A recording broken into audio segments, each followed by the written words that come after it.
हो गया।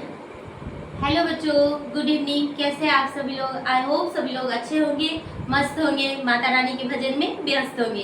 जैसा कि आज से नवरात्रा स्टार्ट हो गया है, तो सबसे पहले आप सभी को नवरात्रा की ढेर सारी शुभकामनाएं। माता रानी सबकी विशेष पूरी करे, है ना। तो अब हम लोग पढ़ाई करते हैं। कल मैंने क्या बताया था? आवेशन की विधियां, है ना। किसी वस्तु को कितने प्रकार से आवेशित किया जा सकता है, किसी वस्तु को कितने प्रकार से आवेशित किया जा सकता है। किसी वस्तु को कितने प्रकार से आवेशित किया जा सकता है? मैंने पढ़ाया था कि किसी वस्तु को 3 प्रकार से आवेशित किया जा सकता है। कंडक्शन मेथड, इंडक्शन मेथड और फ्रिक्शन मेथड, है ना। कंडक्शन मेथड में क्या था? किसी वस्तु को आवेशित वस्तु के संपर्क में लाकर हम आवेशित करते हैं, तो वो कंडक्शन मेथड होता है, चालन विधि होता है। और इंडक्शन मेथड, है ना। इंडक्शन मेथड में मैंने बताई थी कि किसी वस्तु को अगर हमें आवेशित करना है तो बिना आवेशित वस्तु के बिना संपर्क में लाए हम उसे आवेशित करते हैं, तो आवेशन की इस विधि को इंडक्शन मेथड, प्रेरण विधि कहते हैं। एक था फ्रिक्शन मेथड, है ना, घर्षण विधि। तो किसी वस्तु को आवेशित करने के लिए आवेशित वस्तु के किसी वस्तु को आवेशित करने के लिए आपस में एक दूसरे को रगड़ा जाता है ना, फ्रिक्शन, घर्षण। तो घर्षण कैसे उत्पन्न होता है? रगड़ा जाता है ना। तो रगड़ के अगर हम किसी वस्तु को आवेशित करते हैं तो आवेशन की इस विधि को घर्षण विधि कहते हैं, है ना, फ्रिक्शन मेथड करते हैं। आज हम स्टार्ट करने वाले हैं क्या? Coulomb's law. It is a very important question, Coulomb's law, है ना। ये क्वेश्चन बहुत ही इंपॉर्टेंट क्वेश्चन है आपके एग्जाम के लिए। एग्जाम में आपको 5 मार्क्स का ये क्वेश्चन आता है कि कूलॉम्स लॉ क्या, कूलॉम्स लॉ को ये कूलॉम्स लॉ को सत्यापन करें और इसका मैथमेटिकल टर्म लिखे, है ना। और इसमें बहुत सारे ऑब्जेक्टिव भी रहता है, जैसे इसमें बहुत सारे आपको ऑब्जेक्टिव भी मिलेगा। कूलॉम्स लॉ जब हम पढ़ेंगे तो उसमें बहुत सारे ऑब्जेक्टिव, इससे ऑब्जेक्टिव भी आपको एग्जाम में बहुत मिलेगा इससे। तो हम स्टार्ट करते हैं कूलॉम्स लॉ।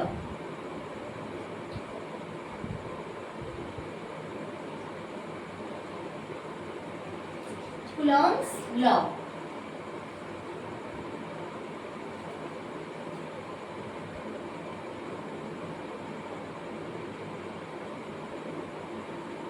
कूलॉम का नियम, है ना। कूलॉम्स लॉ क्या है? आज पढ़ाएंगे कूलॉम्स लॉ, कूलॉम्स का नियम। तो कूलॉम साहब ने, एक वैज्ञानिक थे, कूलॉम साहब ने नियम दिए। 2 बिंदु आवेश था, 2 स्थिर बिंदु आवेश था, उसके बीच लगने वाले स्थिर विद्युत बलों के लिए उन्होंने नियम दिया, जिसे क्या कहते हैं? Coulomb's law. एक यहाँ बिंदु क्या था? Q, और एक यहाँ बिंदु क्या था? एक ये वस्तु था और एक ये वस्तु था। इस पे कौन सा आवेश था?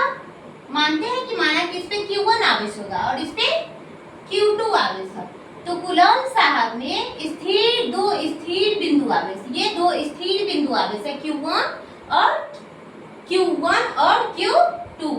तो कूलॉम साहब ने बताया कि 2 स्थिर बिंदु आवेशों के बीच लगने वाले जो स्थिर विद्युत बल होते हैं वो दोनों आवेशों के परिमाण के समानुपाती होते हैं और इसके बीच के दूरी के वर्ग के व्युत्क्रमानुपाती होता है। तो हम मानेंगे कि 2 बिंदु आवेश है, Q1 और Q2, और इसके बीच की दूरी क्या है? R। इसके बीच, ये दोनों आवेश के बीच 2 बिंदु स्थिर बिंदु आवेश है, उसके बीच की दूरी क्या है? R, है ना। तो कूलॉम साहब ने बताया कि 2 स्थिर बिंदु आवेशों के बीच लगने वाले स्थिर विद्युत बल, है ना, लगने वाले स्थिर विद्युत बल जो है वो क्या है? दोनों आवेशों का परिमाण क्या हो जाएगा? Q1 और Q2। तो कूलॉम साहब ने बताया कि 2 स्थिर बिंदु आवेशों के बीच लगने वाले स्थिर विद्युत बल F को क्या देंगे? स्थिर विद्युत बल क्या है? दोनों आवेशों के Q1 और Q2 आवेशों के परिमाण के समानुपाती होता है ना। और दूसरा उन्होंने बताया कि 2 बिंदु आवेशों के बीच लगने वाले स्थिर विद्युत बल दोनों आवेशों के बीच के दूरी के वर्ग के व्युत्क्रमानुपाती होता है। यहाँ Q1 आवेश का एक बिंदु आवेश था और Q2 आवेश पर एक बिंदु आवेश पर दोनों के बीच की दूरी कितना है, r है। दोनों के बीच की दूरी कितना है, r।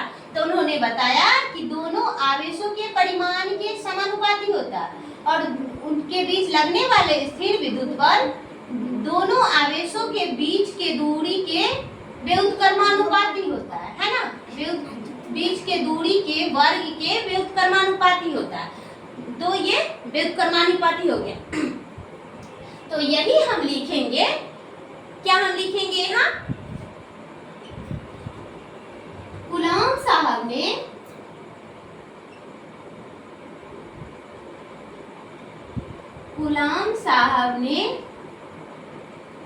दो स्थिर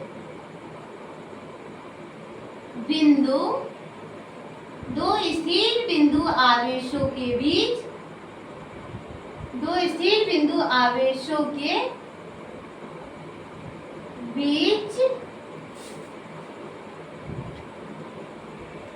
लगने वाले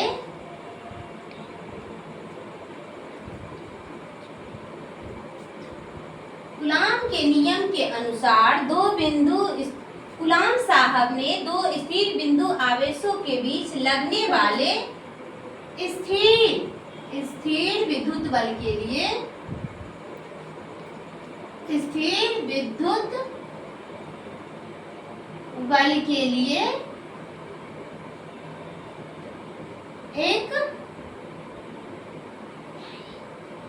एक नियम दिया जिसे क्या कहते हैं, जिसे कूलॉम का नियम कहते हैं। जिसे क्या कहते हैं, कूलॉम का नियम कहते हैं, है ना। जिसे क्या कहते हैं, कूलॉम का नियम कहते हैं।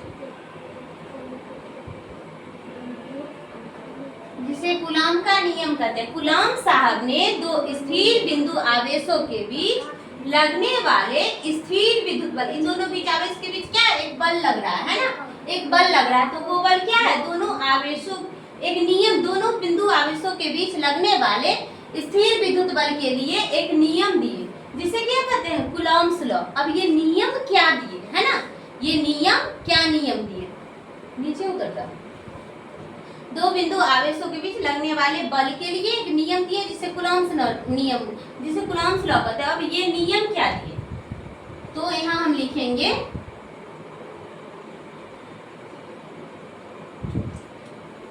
कूलॉम के नियम के अनुसार। उन्होंने क्या नियम दिया, नियम के अनुसार, कूलॉम के नियम के अनुसार, कूलॉम के नियम के अनुसार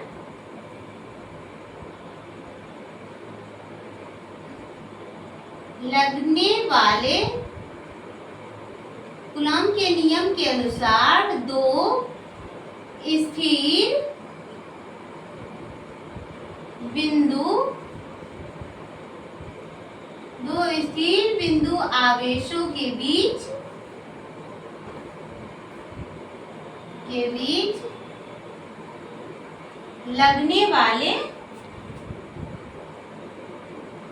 लगने वाले स्थिर, दो स्थिर बिंदु आवेशों के बीच लगने वाले स्थिर विद्युत बल दोनों आवेशों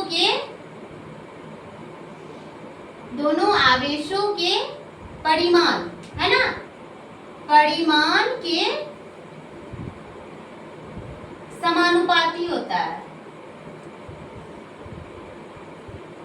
समानुपाती होता है, एवं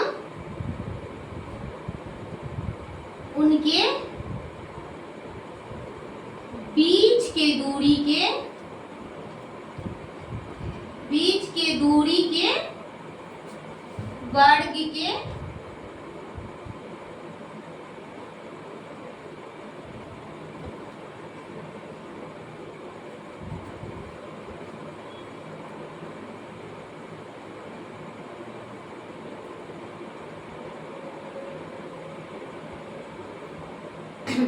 यहाँ क्या बताया कूलॉम साहब ने दो स्थिर बिंदु आवेश लिया है ना, दो स्थिर बिंदु, और उन्होंने बताया कि दो स्थिर बिंदु आवेशों के बीच एक बल लग रहा है, तो वो आवेशों के बीच लगने वाले स्थिर विद्युत बल जो है, दो आवेशों के बीच लगने वाले स्थिर विद्युत बल के लिए एक नियम दिया जिसे क्या कहते हैं कूलॉम्स का नियम, है ना। अब कूलॉम्स ने क्या नियम दिया है, कूलॉम साहब ने क्या नियम दिया, तो दो बिंदु आवेशों के बीच लगने वाले, है ना, यहाँ लिखा है उन कूलॉम्स के नियम के अनुसार दो स्थिर बिंदु आवेशों के बीच लगने वाले स्थिर विद्युत बल दोनों आवेशों के परिमाण के समानुपाती होता है एवं उसके बीच के दूरी के वर्ग के व्युत्क्रमानुपाती होता है ना। यही है कूलॉम्स का लॉ, यही है कूलॉम्स का लॉ, है ना। दो बिंदु आवेशों के परिमाण के समानुपाती होता है और उसके बीच के दूरी के व्युत्क्रमानुपाती होता है, तो यही है कूलॉम्स का लॉ। क्या है, F समानुपाती Q1 Q2, है ना। अब उसके बीच के दूरी के, उसके बीच लगने वाले जो बल था बीच के दूरी के वर्ग के व्युत्क्रमानुपाती होता है ना। तो यहाँ क्या लिखेंगे, इसको समीकरण 1 मानेंगे, इसको सेकेंड इक्वेशन। तो फ्रॉम इक्वेशन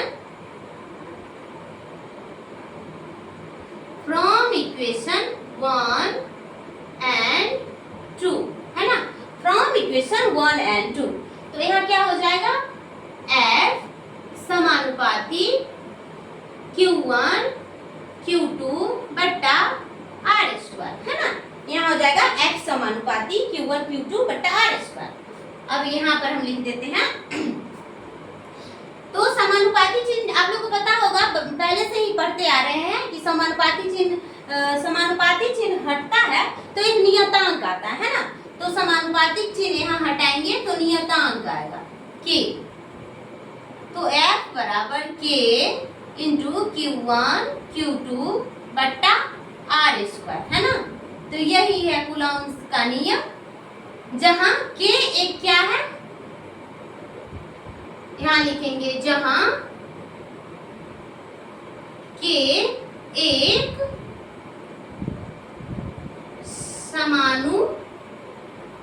समानुपातिक नियतांक है, जहां K क्या है, एक समानुपातिक नियतांक है ना, जहां K क्या है, एक समानुपातिक नियतांक है, और K का मान क्या होता है, 1/4 पाई एप्सिलॉन नॉट, है ना। K का मान क्या होता है, 1/4 पाई एप्सिलॉन, इतना तब तक लिखिए। और तो इतना पहले समझ गए, एक बार समझ लेते हैं।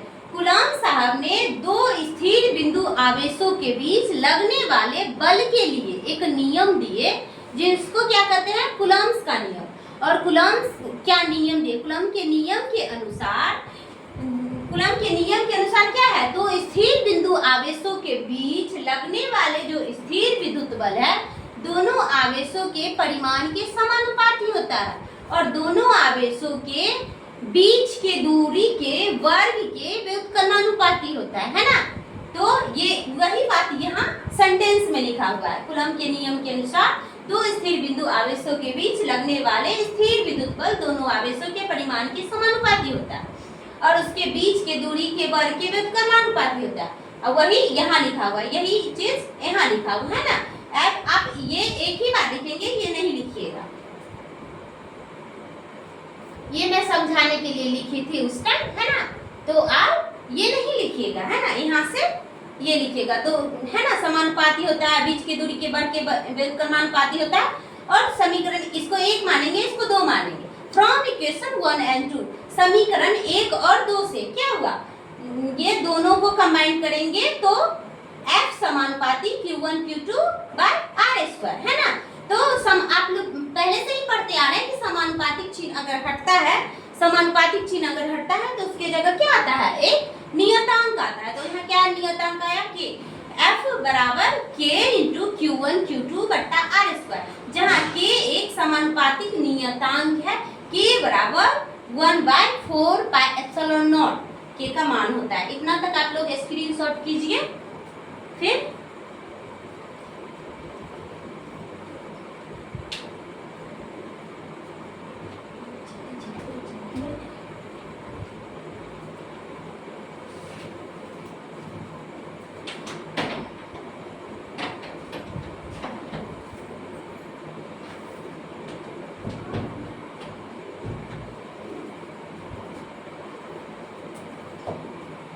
यहाँ तक आप लोगों ने कर लिया होगा स्क्रीनशॉट।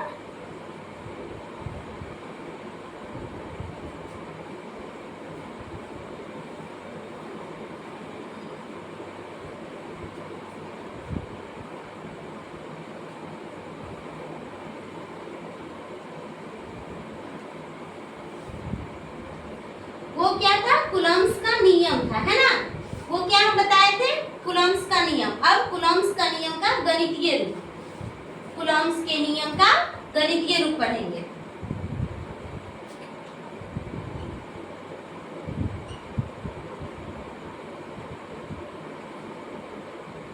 मैथमेटिकल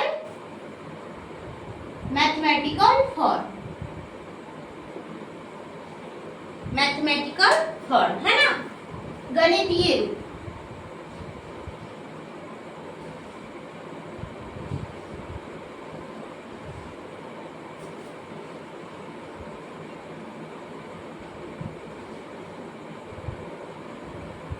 अब गणितीय रूप पढ़ेंगे, है ना, कूलम्ब्स के नियम का गणितीय रूप। माना कि दो बिंदु आवेश है, माना कि दो बिंदु आवेश है Q1 और Q2, है ना, और इसके बीच की दूरी कितना है मानते हैं। माना कि दो बिंदु आवेश है Q1 और Q2, दो बिंदु आवेश है Q1 और Q2, इसके बीच की दूरी कितना है, दोनों आवेशों के बीच की दूरी कितना है r। माने हैं हम, माना कि दो बिंदु आवेश है Q1 और Q2, दोनों के बीच की दूरी r है। इसका गणितीय फॉर्म में लिखेंगे, तो यहाँ पे हम लिखते हैं, माना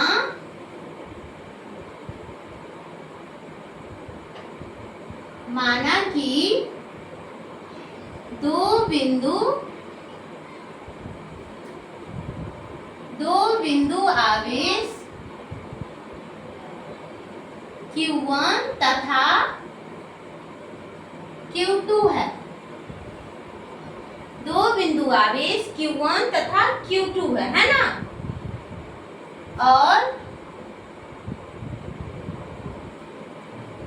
दोनों स्थिर बिंदु आवेश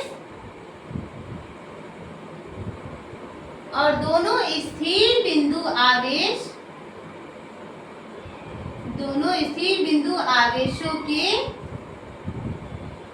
बीच की दूरी r है ना। तो कूलम्ब के नियम के अनुसार हम क्या पढ़ाए हैं,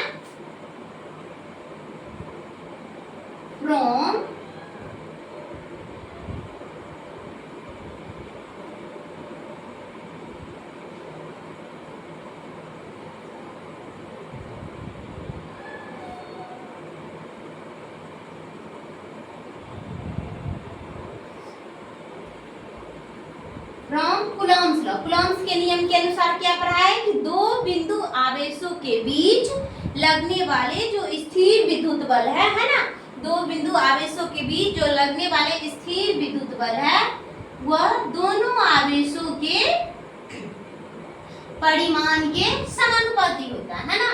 ये कूलम्ब्स के नियम के अनुसार है कि दो बिंदु आवेशों के बीच लगने वाले स्थिर विद्युत बल क्या है, दोनों आवेशों के परिमाण के समानुपाती होता है, और इसके बीच लगने वाले जो स्थिर विद्युत बल है उसके बीच की दूरी के व्युत्क्रमानुपाती होता है, उसके बीच की दूरी के वर्ग के व्युत्क्रम। इसका बीच का दूरी कितना है, कितना माने हैं, दो बिंदु आवेशों के बीच की दूरी हम कितना माने हैं, r माने हैं, कितना माने हैं, r।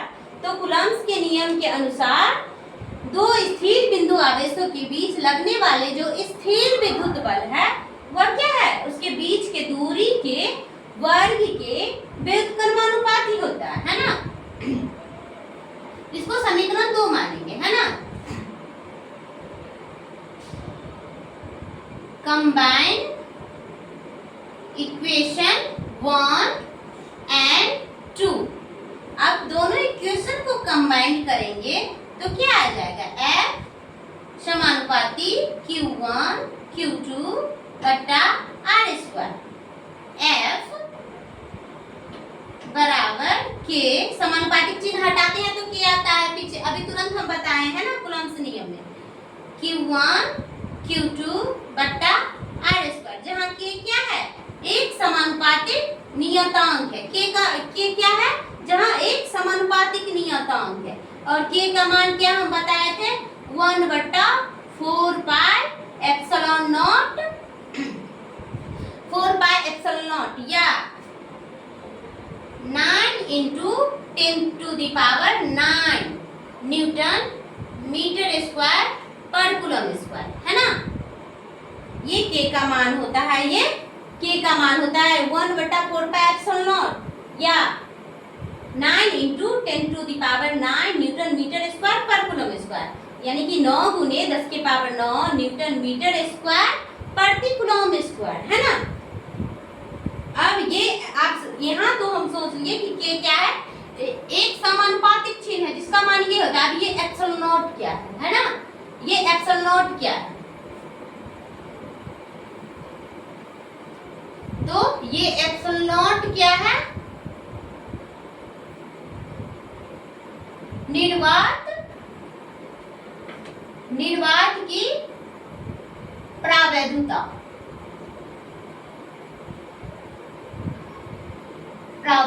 है ना। निर्वात की प्रावैधता, एप्सिलॉन नॉट क्या है, निर्वात की प्रावैधता। एप्सिलॉन नॉट का मान क्या होता है, एप्सिलॉन नॉट का मान क्या होता है, देखिए यहीं से निकालेंगे, है ना। एप्सिलॉन नॉट का मान क्या होता है, 1 बटा 4 पाई K। तो यहाँ हम एप्सिलॉन नॉट का मान, ये बहुत इंपॉर्टेंट क्वेश्चन है, 1 नंबर में, 1 नंबर का ऑब्जेक्टिव जो आता है उसमें एप्सिलॉन नॉट का मान रहता है ना। उसकी मात्रक लिखे, उसका कितना मान होगा वो सब रहता है। तो एप्सिलॉन नॉट का मान हम यहीं से निकालेंगे, 1 बटा 4 इंटू पाई का मान कितना होता है 22 बटा 7 और 3.14, तो 4 इंटू 3.14, है ना, इंटू K का मान हम क्या बताए हैं, K का मान क्या होता है 9 into 10 to the power 9 newton metre square पर coulomb square, 9 into 10 to the power 9 newton metre square पर कूलम स्क्वायर, है ना। एप्सिलॉन नॉट का मान क्या होता है 1 बटा 4 पाई K, और यहाँ हमने सबका मान रख दिया। अब इसको हम सॉल्व करेंगे तो एप्सिलॉन नॉट का मान आएगा, एप्सिलॉन नॉट का मान, इसको हम सॉल्व करेंगे, है ना। सॉल्व करेंगे तो क्या आएगा 8.85 इंटू 10 टू द पावर -12। देखिए इसको हम सॉल्व करेंगे तो इतना आएगा 8.85 इंटू 10 टू द पावर -12, है ना। अब ये मात्रक है, तो ये मात्रक ये नीचे है ना, बट्टा में है ना न्यूटन, तो ये ऊपर, इसके पावर में कुछ नहीं है तो 1, इसके पावर में कुछ नहीं है तो 1 होगा, 1 होगा। ये नीचे में प्लस में 1 है ना, तो ऊपर में जाएगा तो माइनस में 1, है ना। मीटर स्क्वायर नीचे है तो ऊपर, नीचे प्लस में है तो ऊपर जाएगा तो माइनस में, और कूलम स्क्वायर माइनस में है तो ऊपर जाएगा तो प्लस में। तो एप्सिलॉन नॉट का मान क्या हो गया 8.85 इंटू 10 टू द पावर -12 पर न्यूटन पर मीटर स्क्वायर कूलम स्क्वायर, है ना। तो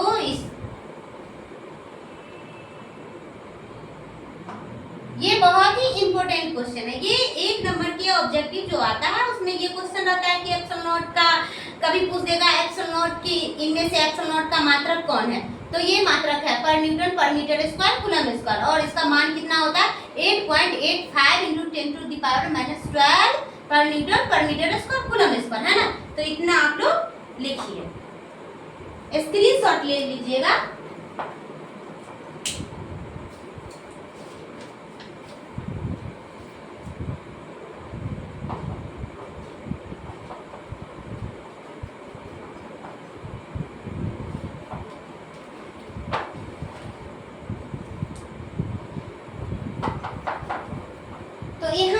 के का मान ये भी लिख सकते हैं ना। तो स्थिर विद्युत बल जो होगा ये F बराबर के का मान हम यहाँ पर क्या लिखेंगे 1/4 पाई एप्सिलॉन नॉट Q1 Q2 बट्टा R स्क्वायर, है ना। यही आ जाएगा आपको स्थिर विद्युत बल। स्थिर विद्युत बल, स्थिर विद्युत बल, है ना। अब आप लोग स्क्रीनशॉट इसका लीजिए। यही के का मान हम वहां रख दिए। तो दो स्थिर बिंदु आवेश के बीच लगने वाले स्थिर विद्युत बल का मान कितना होगा F = 1/4 pi epsilon not into Q1 Q2 बट्टा R स्क्वायर। इतना तक आप लोग स्क्रीनशॉट ले लीजिए, है ना।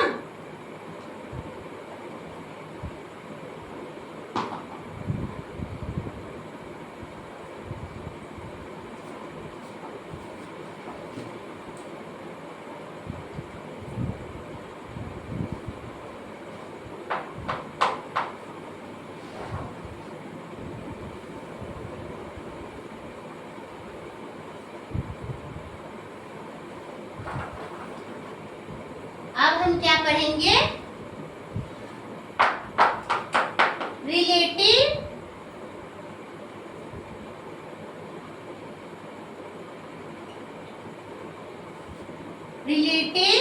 परमिटिविटी।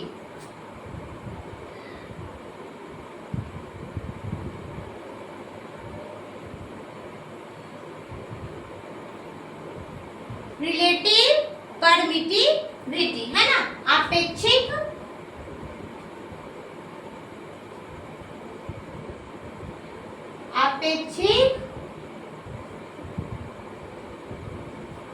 परावैद्युत,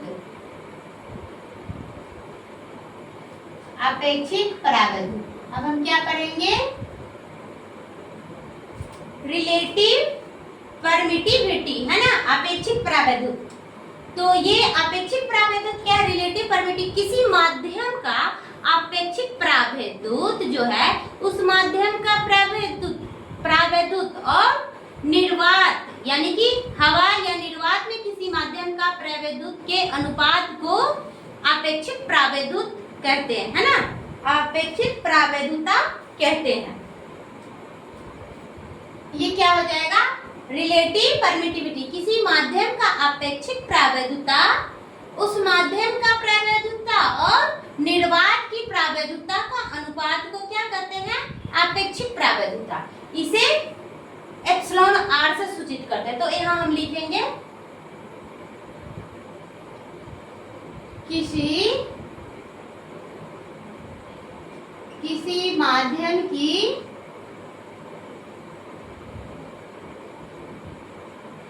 आपेक्षिक, किसी माध्यम की आपेक्षिक परावैद्युता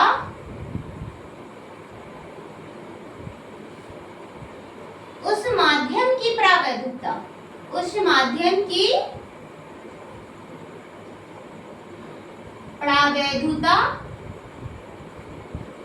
उस माध्यम की परावैद्युता तथा निर्वात की परावैद्युता, निर्वात की परावैद्युता परमिटिविटी, किसी माध्यम की आपेक्षिक परावैद्युता, उस माध्यम की परावैद्युता तथा निर्वात की परावैद्युता का अनुपात होता है, अनुपात होता है ना।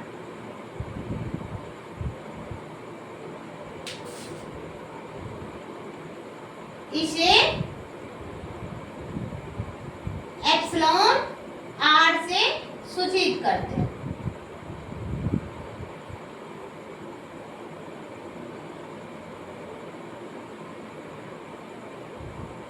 तो हमने क्या बताया किसी माध्यम की आपेक्षिक परावैद्युता, उस माध्यम की परावैद्युता और निर्वात की परावैद्युता का अनुपात होता है। इसे एप्सिलॉन R से सूचित करते हैं। तो एप्सिलॉन R बराबर उस माध्यम की परावैद्युता, है ना, और निर्वात की निर्वात की प्रावेदुता अभी पहले मैंने पढ़ा है, तो उसको क्या सूचित करते हैं, एप्सिलॉन नॉट से, है ना, एप्सिलॉन नॉट से। तो किसी माध्यम की प्रावेदुता है तो उस किसी माध्यम का प्रावेदुता क्या होता है, उस माध्यम की किसी माध्यम की अपेक्षित प्रावेदुता उस माध्यम की प्रावेदुता और निर्वात की प्रावेदुता का अनुपात होता है ना। यही हमने बताया, ये इसी को सेंटेंस में लिखा, किसी माध्यम की अपेक्षित प्रावेदुता उस माध्यम की प्रावेदुता और निर्वात की प्रावेदुता का अनुपात होता है ना। इसे एप्सिलॉन आर से सूचित किया। अब बताओ इसका मात्रक क्या होगा, ये एप्सिलॉन है, ये भी एप्सिलॉन, तो इसका मात्रक होगा, सब कट जाएगा, एक होगा, है ना। ये मात्रक ही, यह इसका कोई मात्रक नहीं होगा, है ना। यह मात्रकहीन, अगर मात्रक नहीं होगा तो बीमा होगा। बीमा डायमेंशन क्या चीज बनता है, मात्रक से ही ना। अगर इसका मात्रक ही नहीं होगा तो बीमा फिर कैसे होगा, है ना। तो ये मात्रकहीन एवं बीमाहीन है, ये मात्रकहीन एवं बीमाहीन है।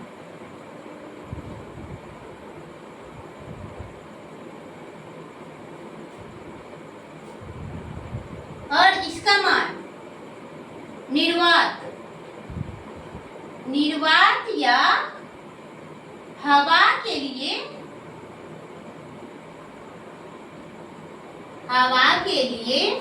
इसका मान 1 होता है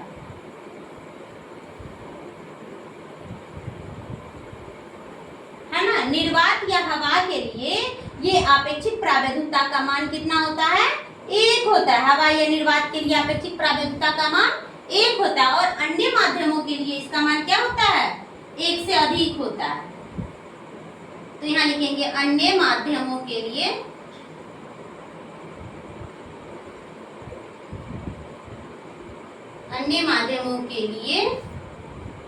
इसका मान 1 से अधिक होता है। क्या होता है, अधिक होता है ना। क्लास में आप लोग को याद हो जाता है या दोबारा घर में रट्टा मारते हैं तब याद होता है, बताइए।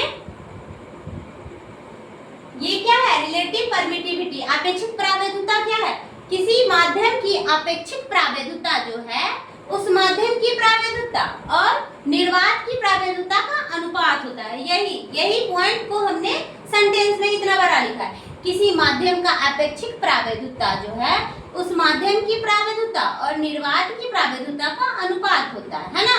तो ये प्रावेदुता है, प्रावेदुता y प्रावेदुता कट जाएगा, इसका कोई मात्रक होगा, नहीं होगा। और जब मात्रक नहीं होगा तो बीमा कैसे होगा, वो भी नहीं होगा। तो यहाँ पे लिख सकते हैं ये मात्रकहीन एवं बीमाहीन है। इसके पास न मात्रक है न बीमा है, केवल संख्यात्मक मान होता है। एक लाइन यहाँ छूट गया, ये मात्रकहीन एवं बीमाहीन है, इसका केवल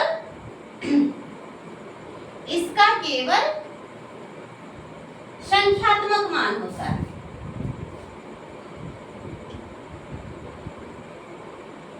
इसका केवल संख्यात्मक मान होता है ना। ये लाइन भी ऐड कर दीजिए, यह जो है मात्रकहीन एवं बीमाहीन है, इसका केवल संख्यात्मक मान होता है। निर्वात या हवा या निर्वात के लिए अपेक्षित प्रावेदुता का मान कितना होता है, 1 होता है। निर्वात या हवा के लिए अपेक्षित प्रावेदुता का मान 1 होता है। अन्य माध्यमों के लिए अपेक्षित प्रावेदुता का मान 1 से अधिक होता है। अन्य माध्यमों के लिए अपेक्षित प्रावेदुता का मान 1 से अधिक होता है ना।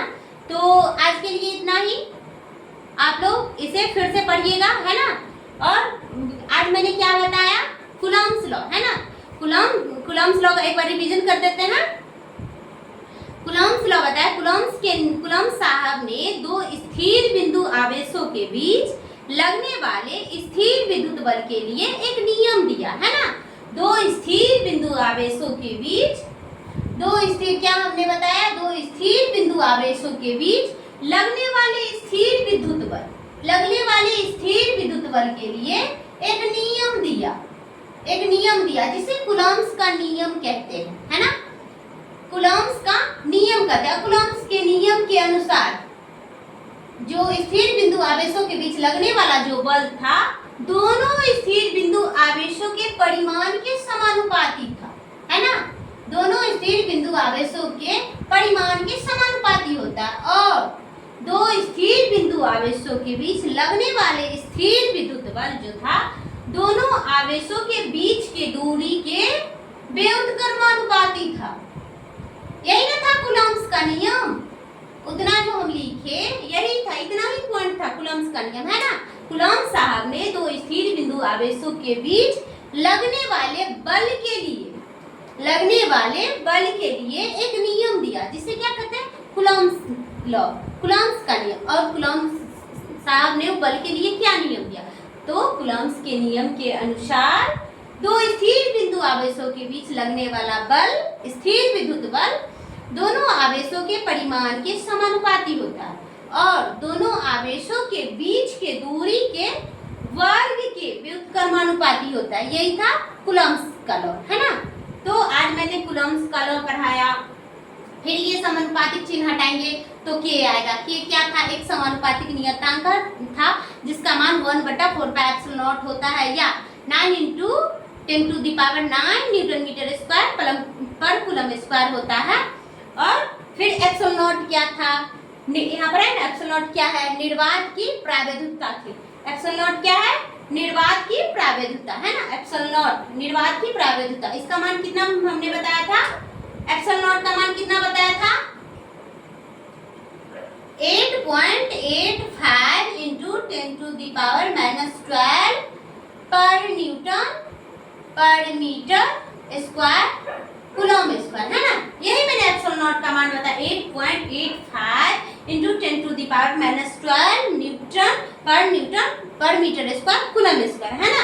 तो आज के लिए इतना ही। आप लोग इसका स्क्रीनशॉट ले लीजिए, है ना। ये कूलम्ब्स लॉ था, आप लोग इसका स्क्रीनशॉट ले लीजिए। और आज के लिए इतना ही। फिर नेक्स्ट क्लास में हम लोग मिलते हैं। तब तक के लिए थैंक यू, जय हिंद, बाय बाय, टेक केयर।